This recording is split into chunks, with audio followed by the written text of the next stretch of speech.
Jeeva today பார்வையாளர்களுக்கு வணக்கம். இன்றைய நேர்காணலில் சமூக செயற்பாட்டாளர் வழக்கறிஞர் அகமது சாஹிப் அவர்கள். வணக்கம். வணக்கம். அண்ணாமலை அவர்கள் தருமபுரி பக்கம் ஒரு சர்ச்சுக்குள்ளே நுழைய முயற்சி செய்திருக்கிறாரு. அவரை நீங்களாம் இங்கே வரக்கூடாதுன்னு சொல்லியிருக்கிறாங்க. அவர் மாதா கோயிலுக்குள்ளே நான் போவேன், நான் மாதா சிலைக்கு மாலை அணிவிப்பேன் அப்படிங்கிற விஷயத்தில் அவர் உறுதியாக இருக்கிறார். திட்டமிட்டு திமுகவினர் தான் இப்படி தூண்டி விடுறாங்க, என்னைய சர்ச்சுக்குள்ளே போக விடாமல் தடுக்கிறாங்க அப்படிங்கிற மாதிரி விமர்சனங்களையும் வைத்திருக்கிறார். நீங்கள் இந்த நிகழ்வை எப்படி பார்க்குறீங்க? அவர் ஒரு கட்சி தலைவர், ஒரு சர்ச்சுக்குள்ளே போக விரும்பி இருக்கிறாரு, அது சர்ச்சை இளைஞர்கள் தடுக்கிறாங்க. அதுக்கான காரணம் என்னவாக இருக்கும்? இதற்கு பின்னாடி அரசியல் இருக்கிறதா பார்க்குறீங்களா? நிச்சயமாக இது திட்டமிட்டு செய்யப்பட்ட ஒரு என்ன சொல்றது, லா அண்ட் ஆர்டர் ப்ராப்ளத்தை கிரியேட் பண்ண வேண்டும் என்று முற்கூட்டியே திட்டமிட்ட ஒரு செயலாக நான் கருதுகிறேன். இது நான் ஒரு விமர்சனமாகவோ ஜஸ்ட் லைக் தட் என்றோ நான் சொல்லவில்லை. ஏனென்று சொன்னால் தர்மபுரி மக்கள் என் மண் என் மக்கள் என்ற அடிப்படையில் தான் அவர் பாத யாத்திரை செல்கிறார் அண்ணாமலை அவர்கள். திரு அண்ணாமலை அவர்கள் பாத யாத்திரை செல்கிறாரா, பாதி யாத்திரை செல்கிறாராங்கிற கதையெல்லாம் ஒரு பக்கம் இருக்கட்டும். ஒரு சர்ச் இருக்கிறது, இந்த சர்ச்சுக்குள்ளே நீங்க நுழைய போகிறார்.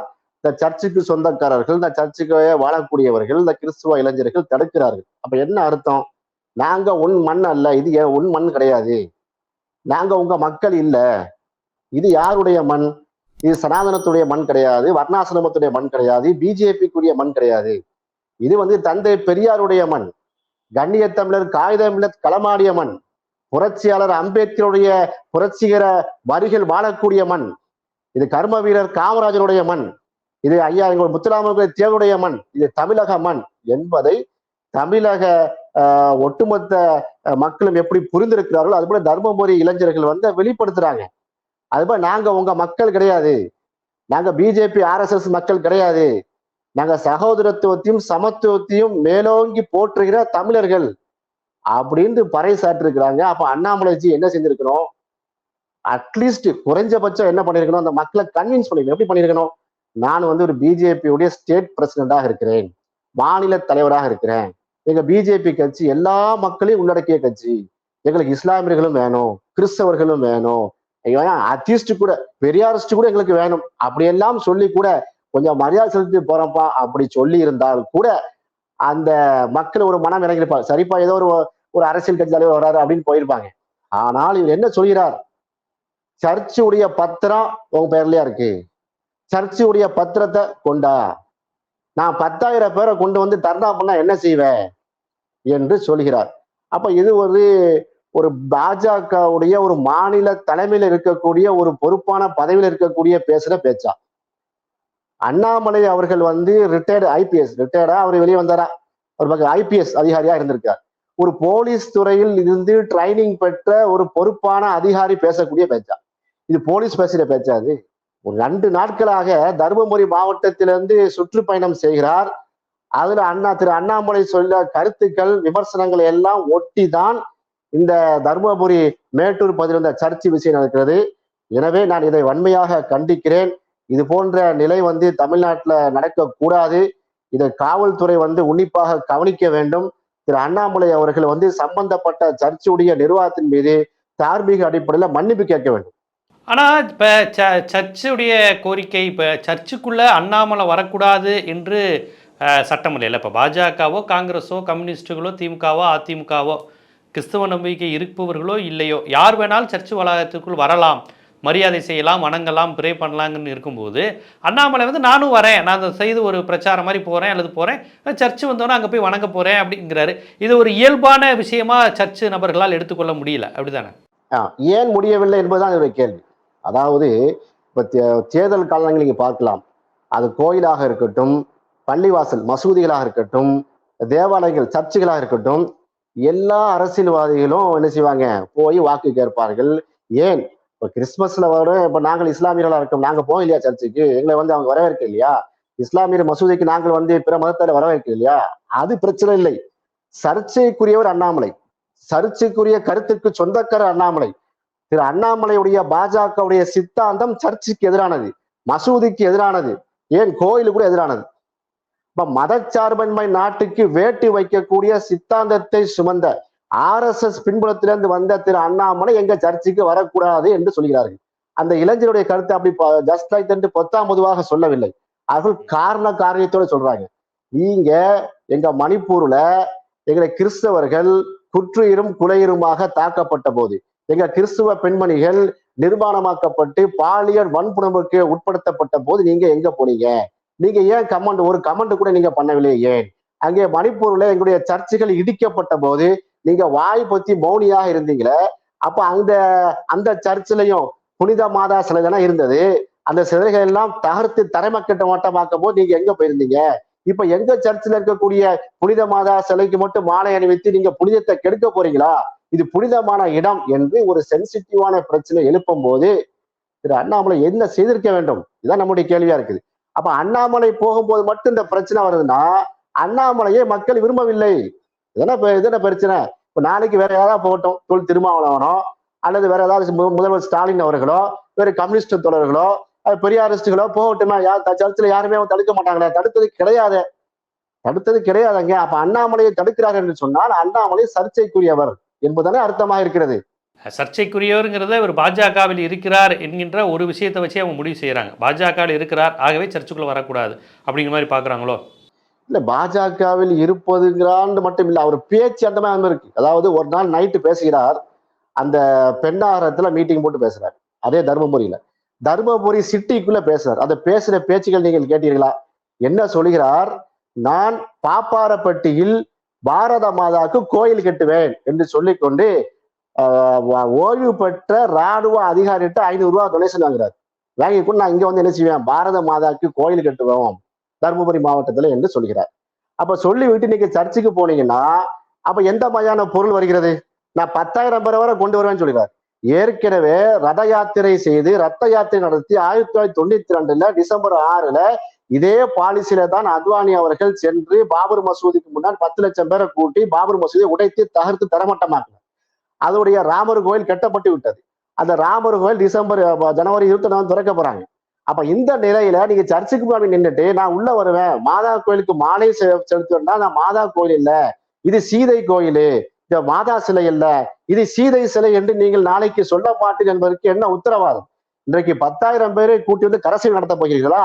அப்ப இந்த சர்ச்சையெல்லாம் வரும்போதுதான் நம்ம சொல்லுகிறோம் சர்ச்சை நாயகன் அண்ணாமலை. சும்மா பிஜேபியில இருக்கிறவங்களுக்குள்ள நம்ம என்ன சொல்ல வரையில, நம்ம குறை சொல்ல வரையில. பாலிடிக்ஸ் போயிருப்பாங்க, நிர்பந்தத்துல போயிருப்பாங்க, ஒரு அரசியல் கட்சியை என்று போயிருப்பார்கள். நம்ம எல்லாத்தையும் ஒரே அளவுகளுக்கு வளர்க்கவில்லை. ஆனால் திரு அண்ணாமலை இப்படி பாரத மாதாவுக்கு கோயில் கட்டுவேன் என்று சொல்லிவிட்டு சர்ச்சுக்குள் நுழைகிறார். அது மட்டுமல்ல, திமுகவை விமர்சிக்கிறேன் என்ற பெயரில தருமபுரி மக்களை தூண்டி விடுகிறார். எப்படி தூண்டி விடுறாரு? ஒகேனக்கல் கூட்டுக்குடி திட்டத்தை செஞ்சாங்களா திமுக கேட்கிறார். காவிரி நீரையே பெற்று தர முடியவில்லை. அண்ணன் எடப்பாடியார் அவர்கள் இங்கே முதலமைச்சராக இருக்கும் போது, கர்நாடகாவிலே பாஜக அரசு இருக்கும் போது காவிரி தண்ணி தாங்கப்பான்னு கேட்கும் போது இவர் என்ன செஞ்சாரு? திரு அண்ணாமலை அவர்கள் ஐ எம் ப்ரவுட் கர்நாடியன் சொன்னாரா இல்லையா? அப்போ இப்ப நீங்கள் தமிழ் மண்ணுக்குரியவரும் கிடையாது, தமிழகத்துடைய நீர்நிலையத்தை பத்தி சிந்தனையும் கிடையாது. ஆனா அங்க போய் தர்மபுரி மக்களை தூண்டிவிடும் முகமாக ஒகேனக்கல் கூட்டு குடிநீர் திட்டத்தை சொல்லி திமுகவை சாடு என்று சாடுகிறார். சாடி விட்டு என்ன சொல்கிறார்னா, இந்த ஊழலுடைய ஊற்றுக்கண்ணே திமுக தான் என்று சொல்லிவிட்டு தர்மபுரி சர்ச்சுக்குள்ள போகும்போது என்ன சொல்கிறார்? திமுக காரணமாய் பேசாதீங்க. யார? இந்த சர்ச்சில் இருக்கக்கூடிய அந்த தேவாலயத்துல இருக்கக்கூடிய அந்த ஊழியர்கள், அந்த நிர்வாகிகள், அந்த மக்களை இந்த கிறிஸ்துவ இளைஞர்களை நீ திமுக காரணமாதி பேசாத. அப்ப எப்படி பேசணும்? பாஜக காரணமாய் பேசணுமா? ஹெச் ராஜா மாதிரி பேசுவோமா? ஹைகோர்ட்டாவது மயிராதுன்னு நாங்க பேசுவோமா ஹெச் ராஜா மாதிரி? அதாவது கண்ணியமான வார்த்தையை யார் பயன்படுத்துகிறார்? அன்பார்லிமெண்ட் வேர்ஸுக்கு ஒட்டுமொத்த காட்ஃபாதர் யார் என்பதை தமிழக மக்கள் புரிந்துதானே இருக்கிறார்கள். இன்றைக்கு அண்ணாமலை பேசுகிறார், ஹெச் ராஜா பேசுறாங்க. அவங்க பார்லிமெண்ட்ல என்னங்க பேசினாங்க? ரமேஷ் பிதூரி என்பவரு நீங்க ஒரு இஸ்லாமிய எம்பியை பத்தி என்ன சொன்னாரு? நீ பிம்பு, நீ டெரரிஸ்ட், நீ சர்க்கம்ஸ்டன்ஸ் பண்ணவனா பேசினாரா இல்லையா? அமித்ஷா அவையில இருக்கிறார்.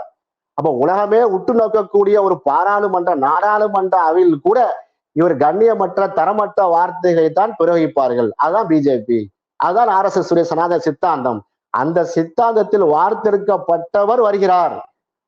அந்த ரமேஷ் புதிரியுடைய தம்பி வருகிறார், ஹெச் ராஜாவுடைய தம்பி வருகிறார் என்பதால் தான் நம்ம என்ன செய்யறோம், அந்த சர்ச்சுடைய இளைஞர்கள் பயப்படுறாங்க. இன்னும் சொல்ல போனால் இவருக்கு முதலமைச்சரே வச்சு பார்த்துக்கிறாங்க. ராமர் பாலம் விஷயத்துல நம்ம செய்தி சமயம் உங்களுக்கு ஞாபகம் இருக்குன்னு நினைக்கிறேன். 1999 1999 வாக்குல கலைஞர் அவர்கள் முதல்வராக இருக்கும்போது சேது சமுத்திர திட்டத்துக்கு எதிராக ராமர் பாலம்ங்கிற சர்ச்சையை கொண்டு வந்தாங்க. ராமர் வந்து எந்த இன்ஜினியரிங் காலேஜ்லங்க படிச்சாரு, பாலம் கட்டான்னு சொல்றீங்களேன்னு சொல்லி ஒரு நகைச்சுவா ஒரு கமெண்ட் பண்ணிட்டாருங்க கலைஞர். உடனடியாக வேதாந்தி என்பவர் என்ன சொன்னார், முதல்வராக இருந்த நிலையில கூட கலைஞர் நாக்கை வெட்டுவேன்னு சொன்னார். அப்ப இவங்க வெட்டுறது, குத்துறது, அடுத்தவங்களை காயப்படுத்துறது, கலவரம் செய்வது எல்லாம் பிஜேபி RSS உடைய சித்தாந்தம், அவருடைய கொள்கை முடிவு. எனவேதான் சர்ச்சுக்குள்ள இவர் வரும்போது பயமா இருக்குங்கிறோம். அதனால வந்து அந்த இளைஞர்களுடைய ஸ்டாண்டு சரி. காவல்துறை என்ன செய்யுதுதான் நம்மளுடைய கேள்வி. காவல்துறை இப்படி ஒரு சர்ச்சையை ஏற்படுத்தி பிரச்சனை வந்து ஏன் வந்து அண்ணாமலையை வந்து சட்டபூர்வமான நடவடிக்கை எடுக்கவில்லை? இதான் நம்முடைய கேள்வியாக இருக்கிறது. இப்போ சட்ட ரீதியாக என்ன மாதிரியான நடவடிக்கை நீங்கள் ஒரு வழக்கறிஞராக அண்ணாமலை மீது பாய வாய்ப்பு இருக்குங்கிறீங்க? ஏன்னா இப்போ அவர் என்ன கேட்டால் ஆர்டிகல் 19 படி ஒரு இந்திய குடிமகன் எனக்கு இங்கே போக உரிமை இல்லையா, தருமபுரி எங்கள் ஊர் சர்ச்சு, அந்த சர்ச்சில் போய் நான் கும்பிட போனேன் அப்படிங்கிற மாதிரி அவர் சொல்லுவார். அவர் தன் விளக்கம் வந்து நீங்கள் சொல்கிற சித்தாந்தம், கருத்தியல் இதெல்லாம் அதுக்கப்புறம் வரும். ஃபஸ்ட்டு அவர் என்ன சொல்லுவார், இது என்னங்க இது ஒரு சர்ச்சுக்கு போனேன் இவங்களா தான் தூண்டி விடுறாங்க, அரசியல் பண்ணுறாங்கங்குவார். இதை எந்த சட்ட ரீதியான முறையில் அவரை தப்புன்னு சொல்லுவீங்க சட்ட ரீதியாக? ஏன்னா லா அண்ட் ஆர்டர் வந்து என்ன செய்யறாங்க, அவங்க வந்து வைடட் பண்றாரு. இப்போ நீங்க நிறைய சட்டங்கள் IPC CRPCல நிறைய சட்ட இதில் இருக்கிறது. ஒரு பீஸ்ஃபுல் ஆஃப் லிவிங்கை வந்து நீங்க வந்து டிஸ்டர்ப் பண்ணீங்கன்னா அதுக்குடைய சட்ட பிரிவுகள் வந்து கிட்டத்தட்ட 6 மாசம் வரைக்கும் உள்ள இருக்க வேண்டி வரும். அது அண்ணாமலைக்கு பொருந்தாது. ஏன்னா சட்டமே அவர் கையில் தானே இருக்கிறது. நான் கேட்கிறேன், நான் வந்து ஒரு டெமோக்ராட்டிக் கண்ட்ரில இருக்கிறேன், எனக்கு அந்த உரிமை இருக்கு என்று சொன்னால் அப்ப நீங்க செக்குலர் ஸ்டேட் என்று டிக்ளேர் பண்ணுங்க. இவங்க எப்படி டிக்ளேர் பண்ணியிருக்காங்க, உத்தரப்பிரதேசத்துல சாமியார்கள் வந்து மாநாடு போட்டு அறிவிக்கிறார்கள், புரட்சியாளர் அம்பேத்கர் எழுதிய அரசியலமைப்பு சட்டம் கூடாது, இனி வந்து 2024 வந்து இந்து ராஷ்டிரா தான், இந்து ராஷ்டிராவுடைய வரைவு சட்டம் இதுதான், கான்ஸ்டியூஷன் இதுதான் என்று 950 பக்கத்துக்கு நீங்க வரைவு இந்திய அரசியல் சட்டத்தை நீங்க வெளியிட்ட அந்த கும்பல்கிட்ட நம்ம என்ன செக்குலர் எதிர்பார்க்க முடியும்? அப்போ டிக்ளேர் பண்ணுங்க. நான் என்ன கேட்கிறேன், மூவண்ண கொடி இந்தியா கொடி என்று கிடையாது, இனி காவி கொடி தான் இந்தியாவுடைய கொடி என்று சொன்னவுடைய கட்சி தானே இவங்க, அந்த சித்தாந்தம் தானே இவங்க. நீங்க என்ன ரைட்ஸை பத்தி பேசுறீங்க? கிறிஸ்தவர்களுக்கு, இஸ்லாமியர்களுக்கு, தலித்களுக்கு இனி இந்தியாவிலே வாக்குரிமை கிடையாது, இந்து ராஷ்டிராவிலே வாக்குரிமை கிடையாது என்று டிக்ளேர் பண்ணாங்க யூபியில. மோடி சர்க்கார் என்ன செய்தது? இந்த அண்ணாமலை என்ன கமெண்ட் பண்ணாரு, சர்ச்சுக்குள்ள போக மட்டும் உங்களுக்கு ரைட்ஸ் இருக்குது, நாங்க செக்குலர் மதச்சார்பற்ற நாடு அப்படின்னு சொல்றாங்கன்னா நீங்க மதச்சார்பற்ற நாடு நடக்கலையே. நீங்க இன்னும் சொல்ல போனால் நம்முடைய இந்தியாவுடைய தலைநகர் புதுடெல்லி கிடையாது, எழுதி வச்சிருக்காங்க. வாரணாசி தான் இந்தியாவுடைய தலைநகர். இந்த அளவுக்கு இந்திய அரசியலமைப்பு சட்டத்தையே வந்து குப்பையில் போடக்கூடிய அளவுக்கு நீங்கள் பேசிவிட்டு செயல் திட்டத்தை கொண்டு வந்து விட்டு அந்த இந்தியன் கான்ஸ்டியூஷன் சொல்லக்கூடிய மதச்சார்பின்மை செக்குலர் என்று சொல்லக்கூடிய அந்த விஷயத்தை நானும் செக்குலர் கண்ட்ரி, நானும் உள்ள போவேண்டா, சர்ச்சுக்கு அப்படிலாம் போயிட்டு வர முடியாது. வழிபாட்டு தலங்களுக்குன்னு சில ரூல்ஸ் இருக்கிறது. நீங்க வந்து கோயிலாக இருக்கட்டும், மசூதியாக இருக்கட்டும், சர்ச்சாக இருக்கட்டும், கோயில் தான் இந்து அறநிலையத்துறையில இருக்கும், அவங்க நிர்வாகிகள் இருப்பார்கள். இது மசூதி என்று சொன்னால் மசூதியை நிர்வாகிக்கக்கூடிய நிர்வாகிகள் இருப்பார்கள். அந்த நிர்வாகிகள் விரும்பினா தான் நீங்க உள்ள போக முடியும். நீங்க உள்ள போய் லா அண்ட் ஆர்டர் ப்ராப்ளத்தை கிரியேட் பண்ண முடியாது. அது போல சர்ச்சுடைய நிர்வாகிகள் இருக்கிறாங்க, சும்மா போயிட்டு வரதில்லை. இது அரசியல் மேடையாது. சர்ச் என்பது வந்து கிறிஸ்தவனுடைய புனித இடம், அவங்க வழிபாட்டு தலம். நீ வழிபாட்டு அங்க வழிபட போறியா? நீ என்ன கேட்கிறேன், அண்ணாமலை நீங்க கிறிஸ்டினா? நீங்க சர்ச்சுடைய ரூல்ஸ் அண்ட் ரெகுலேஷன் உங்களுக்கு தெரியுமா? நீங்க வழிபடவா போறீங்க? வெளியில தலைவர்களுக்கு சிலை இருக்குன்னா அங்க மாலை போட்டு போங்க. பொது வழிகள்ல இதே பாரத பொது வழிகள்ல இதே வந்து மாதாவுடைய சிலை இருந்துச்சுன்னா நீங்க மாலை போட்டுச்சா யாரும் கேட்க மாட்டாங்க. இது சர்ச்சுக்குள்ள போய் மாலை போட போறீங்கன்னா நீங்க அந்த சித்தாந்தத்தை ஏற்றுக்கொண்டவர்களா, நேர் எதிரானவர்கள? அங்க போய் ஆர்கியூமெண்ட் பண்றாருங்க, 2 இனக்குழுக்கான பிரச்சனைன்னு ஆர்கியூமெண்ட் பண்றாரு. அவங்க அந்த முட்டாள்களா? அந்த சர்ச்சை அந்த கிறிஸ்துவ இளைஞர்கள்லாம் படித்தவர்கள், அவங்க பேசுற பேச்சிலே தெரியுதா இல்லையா? குக்கி இனத்தையும் மைத்தி இனத்தையும் வந்து என்ன சொல்ற 2 இனக்குழுவுக்கான சண்டை, நாங்க எங்க கிறிஸ்தவருக்கு எதிராக வந்து நாங்க பண்ணோம் அப்படி எல்லாம் சொல்றாரு. அவங்க திருப்பி அவங்க என்ன செய்யறாங்க, அவங்க கேள்வி கேட்கிறாங்க, இப்படி கருவறுத்தீங்களே, எப்படி குக்கி இனத்தை வந்து ஏன் வந்து அவங்க மெஜாரிட்டி கிறிஸ்டியனா இருக்கிறாங்க, அவங்கள வந்து வெளியேற்றுவதற்கு மைத்தியின இந்துக்க மக்களுக்கு கையில வந்து CRPF ராணுவ வீரர்கள் வைத்திருக்கக்கூடிய ஆயுதம் எப்படி போச்சு? அந்த கேட்டாங்களா இல்லையா அந்த இளைஞர்களே? அப்ப இந்த கேள்விக்கு பதில் சொல்ல திருது முடிக்காது. அதான் நான் சொல்றோம், இவர் சர்ச்சை நாயகன், பிரச்சனைக்காக போயிருக்கிறார், மூக்கறுபட்டு வந்திருக்கிறார். இதுல அவர் பாடம் படிக்க மாட்டார். எனவே சொல்றோம், இந்த லா அண்ட் ஆர்டர் ப்ராப்ளத்தை கிரியேட் பண்ணதுக்காக வேண்டி அந்த சட்ட பிரிவின் கீழ் நம்ம என்ன செய்யலாம், காவல்துறை வந்து சூமோட்டாவாக வழக்கு பதிந்தால்தான் இது போன்ற நிகழ்வுகள் வந்து தமிழ்நாட்டில் நடக்காம இருக்கும். இப்படி ஒவ்வொரு வழிபாட்டு தலத்து ஒவ்வொரு போனா என்ன ஆகுங்கிற, கோயிலாக இருக்கட்டும், சர்ச்சாக இருக்கட்டும், மசூதியா இருக்கட்டும், எல்லாம் அவங்கவுங்க மதத்தங்களுக்கு புனிதமானது. அது அந்த புனிதத்தை வந்து பேணக்கூடிய கடமையும் பொறுப்பும் வந்து அந்த மக்களை சார்ந்தது. அதுல போய் அரசியல் தலையீடுன்னு சொல்லி போயிட்டு அதுல மக்கள் விரும்பாத நிலையில போறோம்னா அது கண்டிப்பாக அதை என்ன செய்யணும்னா அந்த அந்த அபாலிஷன் ஆஃப் அந்த அதை பண்ணி ஆகணும். நீங்க அந்த வயலேட் பண்றதுக்காக வேண்டி நீங்க என்ன பண்ணணும்னா அதை நீங்க ஸ்டாப் பண்ணி ஆகணும். அது காவல்துறை வந்து கண்டிப்பாக சூமோட்டாவாக நீங்க எதிர்த்து ஆகணும். நீங்க பெட்டிஷனுக்கு எதிர்பார்த்து இருக்காதீங்க. இதை நம்ம வந்து சொல்லிக் கொள்கிறோம். அப்போ வந்து இந்த சர்ச் விவகாரத்தில் அவர் 10,000 பேரை கூட்டிட்டு வருவேன்னு சொல்றத வந்து ஏற்கனவே இவர்களுடைய செயல்பாடுகளின் அடிப்படையில் பள்ளிவாசலை, சர்ச்சை கைப்பற்றுவதற்கு அல்லது அங்கே ஒரு பதட்டத்தை உண்டு பண்ணுவதற்கான முயற்சியாக தான் நீங்கள் பார்க்குறீங்க. இயல்பாக அவர் வந்து சர்ச்சுக்கு மரியாதை செய்ய வரல, வணங்க வரல. நிச்சயமா வரல. வரக்கூடியவர்கள் இப்படி பேச மாட்டார். வரக்கூடியவர்கள் நீங்கள் 10,000 பேரை அழைத்து வந்து சட்ட ஒழுங்கை சீர்குலைக்க வருவீர்கள் என்று சொன்னால், நாங்க வந்து அரசியல் கட்சிக்கு அப்பாற்பட்டு, மதங்களுக்கு அப்பாற்பட்டு, தமிழர்களாய் ஒன்றிணைத்து 10 லட்சம் பேர் நாங்க கூடுவோம் என்று நாங்கள் அறிவிப்போம். தமிழ்நாட்டுடைய சட்ட ஒழுங்கை காப்பாற்ற வேண்டிய கடமையும் பொறுப்பு தமிழக மக்களால் எங்களுக்கும் இருக்கிறது. அந்த உரிமை எங்களுக்கும் இருக்கிறது. காவல்துறை எடுக்கும் சட்டத்தை நம்ம கையில் எடுக்க முடியாது. நீ 10,000 பேரை கூட்டிட்டு போய் என்ன செய்ய போற சர்ச்சில் கேட்கிறோம். நீ நான் சர்ச்சில் போய் கும்பிட போறியா? அப்ப என்னன்னா இது மிரட்டல் இல்லையா? ஒரு பீஸ்ஃபுல்லா வாழக்கூடிய ஒரு மத வழிபாட்டுக்கு முன்னாடி நீ மிரட்டல் இருக்கிறதா ஆகாதா? இதை நம்ம கேட்கிறோம். அதனால வந்து நிச்சயமாக இது வந்து அவருடைய நோக்கம் அதான் இல்லை. எத்தனையோ வழிபாட்டு தலங்கள் இருக்குது. நீ கோயிலுக்கு எல்லாம் போயிட்டா இருந்தா, நீ தர்மபுரியில எத்தனை கோயில்கள் இருக்குது, போயிட்டா இருந்தா இல்ல. அப்ப பாத்தீங்கன்னா அந்த சர்ச்சை குறிவைக்கிறார்கள் என்றால் தர்மபுரியுடைய சம்பந்தப்பட்ட அந்த தேவாலயத்தினுடைய உரிமையாளர்கள் நம்ம கவனமா இருங்க. இது அண்ணாமலைக்கு வந்து இப்ப கேள்வி கேட்கக்கூடிய தோழர் ஜீவாவோ பேசக்கூடிய அகமது சாஹிபா நானும் வந்து அண்ணாமலைக்கு வந்து குடும்ப சண்டையோ அண்ணாமலைக்கு வாய்க்காவரும் சண்டையோ கிடையாது. பொதுவான கருத்தை பதிவு செய்யும். இதே அண்ணாமலை அவர்கள் அழகான கருத்தை சொல்லட்டும், அழகான நடக்க அண்ணாமலை சூப்பரா பண்ணுவான்னு சொல்லுவோம். ஆனா சர்ச்சையான கருத்தை பேசிட்டே இருக்கிறாரு. இன்னைக்கு வந்து குளோபல் சமிட்டுங்க, யூனிவர்சல் சமிட்டுங்க, தளபதி ஸ்டாலின் அவர்கள் மிக திறமையாக கையாண்டு கிட்டத்தட்ட 6 லட்சம் கோடியை வந்து தமிழ்நாட்டுக்கு கொண்டு வர்றாரு. லட்சக்கணக்கான இளைஞர்களுக்கு வேலை வாய்ப்பை உருவாக்கி இருக்காரு. இவர் ஒற்றை வழியில சொல்லிட்டு போறாரு, இதுக்கு எல்லாம் காரணம் நரேந்திர மோடி தான் போறாரு. நாங்க மேக் இன் இந்தியா திட்டம் தான் சொல்றாரு. அதே பெண்ணாகரத்துல வந்து அவர் என்ன செய்யறாரு சொல்றாரு, நான் 5 லட்சம் பேருக்கு வேலை கொடுப்பாங்கிறாரு. எங்க கொடுத்தேனே? 2 கோடி பேருக்கு வந்து வேலை வாய்ப்பு கொடுப்பேன் என்று திரு மோடி சொன்னாரு. அந்த வேலை வாய்ப்பு எங்க? கடைசியில வடை சுடுங்க, டீ ஆத்துங்கன்னு சொன்னார் உங்க பிரதமர். அப்போ வந்து பாத்தீங்கன்னா தானும் படுக்க மாட்டான், தண்ணியும் படுக்க மாட்டான். ஆமா பக்கோடா கடை, நம்ம பக்கோடா கடை வைக்கணும். ஆனா அவங்க என்ன செய்வாங்க, நீரவ் மோடி, லலித் மோடி, விஜய மல்லையா கையில 10,000 கோடியை கொடுத்து அனுப்பி விட்டுருவாங்க நாட்டை விட்டு. ஊழலின் ஊற்றுக்கண் திமுக என்று சொல்கிறார். அதே தர்மபுரியில அந்த சர்ச்சுக்கு போக முன்னாடி நீ சொல்றது கொஞ்சமா வைக்க வேண்டாம். ரஃபேல் விமானத்துல கூட நீங்க வந்து விட்டு வைக்கலையாங்க. ரஃபேல் விமான ஊழலை வந்து திரு ராகுல் காந்தி அவரும் கேட்கிறார், டாக்குமெண்ட் எங்கேண்டு கொஞ்சம் கூட வெக்கம் இல்லாம திருடு போயிட்டு இருக்கிறாங்க. அப்ப இப்படிப்பட்ட ஒரு கட்சிக்கு சொந்தக்காரர், இப்படிப்பட்ட ஒரு அரசாங்கத்தை நடத்தக்கூடிய மோடியுடைய அருமை தம்பியாக இருக்கக்கூடிய அண்ணாமலை வந்து ஊழலை பத்தி பேசலாமா? இப்ப பார்த்தீங்கன்னு சொன்னால் இந்த சர்ச்சுடைய மேட்ரு மட்டும் இல்ல, தர்மபுரியில அவர் பேசுனது ஃபுல்லா அஃபென்ஸுங்க. சம்பந்தம் இல்லாம வந்து பேசுறாரு. உங்க பாரத மாதாக்கு யாரு கோயில் கேட்டா? உங்க கோயில் தான் நாட்டுல பிரச்சனையா? இந்த நாட்டுல வந்து கோயில் கட்டுறதுதான் பிரச்சனை அப்படியா? இருக்கிற கோயிலையே வந்து புனர்நிர்மாணம் செய்யுங்க. பல கோயிலுக்கு பூட்டி கிடக்குது, அந்த வேலையை செய்யுங்க. யாரும் உங்களை சொல்ல மாட்டாங்க. எத்தனையோ கோயில்கள் வந்து கும்பாபிஷேகம் நடக்காமல் வந்து என்ன இருக்குன்னா இழுத்து பூட்டப்பட்டிருக்குது. அதை நீங்க செய்ய போறோம்னு போனா கூட பரவாயில்லை. இல்லாத ஒரு பாரத மாதாவுடைய கோயிலை நான் ஏற்படுத்துவேன்னு சொல்லி சர்ச்சுக்குள்ள போய் பண்றான்னு சொன்னால் இதனால்தான் அந்த மக்கள் தடுக்கிறார்கள். அதனால்தான் சொல்லுகிறோம், அண்ணாமலைய நோக்கம் அப்படி அல்ல. அண்ணாமலையுடைய நோக்கம் வந்து செக்குலர் பாலிடிக்ஸ் அல்ல. பிஜேபியுடைய பாலிடிக்ஸ் செக்குலர் பாலிடிக்ஸ் அல்ல. ஒரு காலமும் RSS செக்குலர் ஸ்டேட்டுக்கு வராது. உதயநிதி பின்னாடி இருந்து தூண்டி விடுகிறாருங்கிற மாதிரி தானே அண்ணாமலை சொல்றாங்க. அவங்க அந்த இளைஞர்களை வந்து அப்ப அண்ணாமலையை தூண்டி விட்டது யாரு?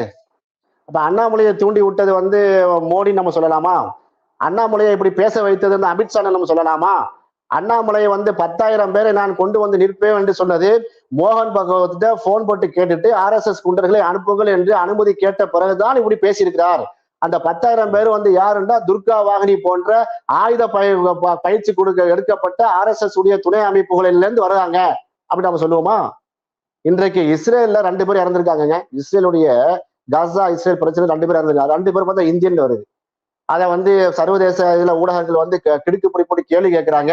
215 பேர் இந்தியர்கள் இருக்காங்க என்று தகவல் வருகிறது. நீ நாளைக்கு இந்த தகவல் பெருசாக வரும். யார்கிட்ட கேட்டு அனுப்புனீங்க இந்தியர்கள் அங்க? இஸ்ரேலுக்கும் பலஸ்தீன் மக்களுக்கும் அந்த பிரச்சனைன்னு சொன்னா அது அவங்க நாட்டுடைய பிரச்சனை. நீங்க எந்த ஸ்டேண்ட் எடுக்கணும்? யார்கிட்ட கேட்டு இந்தியர்கள் அங்க அனுப்புனீங்க? இந்த கேள்வி வரும்.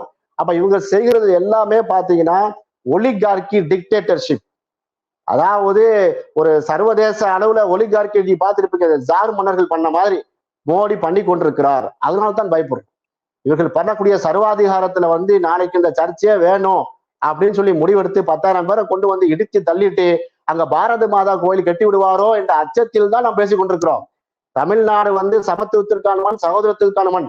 இன்னைக்கு வந்து கிறிஸ்துமஸ் வந்துச்சுன்னா எங்க வீட்டுல அவ்வளவு கேக்குங்க. பக்ரீதீன் பண்டிகையில பாத்தீங்கன்னா 2 சட்டி பிரியாணி இறக்கி நம்ம எல்லா இந்து சகோதரர்களுக்கு கொடுப்போம். அதே போல பொங்கல் பண்டிகை, தீபாவளினா நாங்க அன்னைக்கு சாப்பாடே ஆக மாட்டோங்க. அந்த அளவுக்கு பாத்தீங்கன்னா எங்களுடைய அந்த சகோதரத்துவ வாஞ்சை வந்து ரொம்ப வந்து டைட்டா இருக்கிறது. அதனால்தான் பிஜேபியால அண்ணாமலையால இங்க 8 போட முடியவில்லை. அதை கெடுத்து குட்டிச்சவரை ஆக்குவதற்கு இந்த மாதிரி சர்ச்சில் போய் பிரச்சனை பண்ணிக்கிட்டு நான் கேட்கிறேன், எத்தனையோ கோயிலோட நடந்துட்டு இருக்குங்க, எந்த பிரச்சனையும் வராதுங்க. எத்தனையோ இந்துக்கள் சகோதரர்கள் வந்து கோயிலுக்கு நடைபயணமா போவாங்க, எந்த பிரச்சனையும் வராதுங்க. அவங்க பாத்தீங்கன்னா பள்ளிவாசல் மூலம் போவாங்க, எந்த பிரச்சனையும் பண்ண மாட்டாங்க. பள்ளிவாசல இருந்து நாங்க இஸ்லாமிய இறைச்சி அவங்களுக்கு வந்து உண்டான உணவை கொடுத்துருப்போம், தண்ணீரை கொடுப்போம். பாத யாத்திரை திருச்செந்தூர் கோயிலுக்கு போவாங்க, அன்றாட நான் காட்சியை நீங்க பார்க்கலாம். ஆனால் விநாயகர் சதுர்த்தி வரும்போது ஏன் கிளவரம் வருது? பள்ளிவாசல தாண்ட உடனேவே அவன் கோஷத்தை ஆரம்பிப்பான். பத்தி பிசா முறுக்கு, பள்ளிவாசல நொறுக்கு, துளுக்கனை வெட்டு, துளுக்கச்சை கட்டு. யாருடைய சித்தாந்தம்? பாஜக RSS சித்தாந்தம். அந்த RSS பாஜக வார்த்தெடுக்கப்பட்ட திரு அண்ணாமலை தமிழக பிஜேபியுடைய தலைவராக இருந்து கொண்டு போக போய்த்தான் சர்ச்சை. சந்தேகப்படவில்லை, உறுதியாக சொல்கிறோம். அவர் பேசிய பேச்சு 2 நாள் அவர் இப்ப நடந்து கொண்ட முறையெல்லாம் பாத்தீங்கன்னா தமிழ்நாட்டை எதையாவது ஒரு சொல்லி குட்டையை குழப்பி மீன் பிடிக்க வேண்டும், மத கலவரத்தை உண்டு பண்ணி எதையாவது செய்யலாமாங்கிற முயற்சி பண்றாரோ. ஏன்னா திமுக வலுவாக இருக்கு, திமுக அணி. அதிமுக எடப்பாடியார் அவங்க கழட்டி விட்டுட்டாங்க. அரசியல் அனாதையாக பிஜேபி வந்து தமிழகத்தில் நிற்கிறது. எனவே எதையாவது செஞ்சு கொலைப்பிடலாம் என்று நினைக்கிறார். இது வந்து இந்த தமிழகத்து குட்டையை கொலைப்பவும் முடியாது, இங்க அண்ணாமலைக்கு எந்த மீனும் கிடைக்காது என்பதுதான் நமது தகவலாக சொல்லிக் கொள்கிறோம்.